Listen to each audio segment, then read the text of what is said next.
ఈ liquid probiotic అనేది ఇదేం చేస్తుందంటే మన చెడు బ్యాక్టీరియా తీసేసి కొత్త బ్యాక్టీరియా డెవలప్ చేసుకుంటుంది.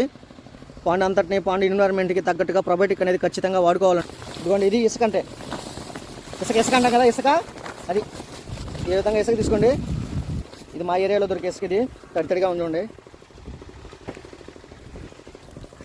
Yes liquid probiotic.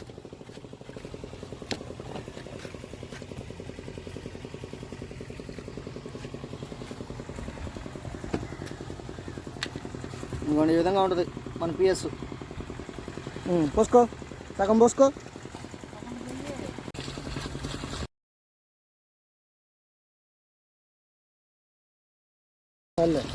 బాగా ఈ విధంగా మిక్స్ చేసేసుకోండి. చూడండి పుర్రుగా అయిపోయింది కదా. ఈ విధంగా మిక్స్ చేసిన దాన్ని మనం ఇదిగోండి ఈ పాండ్ మీద అప్లికేషన్ ఎట్లా ఇవ్వాలి ఏంటనే చూపిస్తాను చూడండి మీకు. ఏం కాదులే కానీ ఫ్యాన్కి దీనికి ఏం సంబంధం లే. ఇదేబా అద్ది అద్ది అట్టకోట వేసుకున్నారంటే ఆ విధంగా పడాలా. అది ఇంకొంచెం అది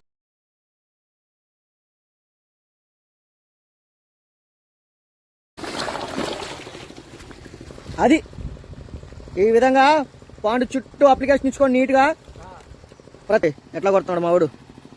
అది చుట్టూ ఆ విధంగా మొత్తం చెల్లేసుకొని మిగిలిన దాన్ని ఇంకో టబ్లో పోసుకొని ఇంకో విధంగా కొట్టేసుకుందాం. సబ్స్క్రైబ్ చేసుకోవట్లేదు, సబ్స్క్రైబ్ చేసుకోండి. వ్యూస్ అయితే వస్తున్నాయి కానీ సబ్స్క్రైబ్ చేసుకోవట్లేదు ఫ్రెండ్స్, సబ్స్క్రైబ్ చేసుకోండి.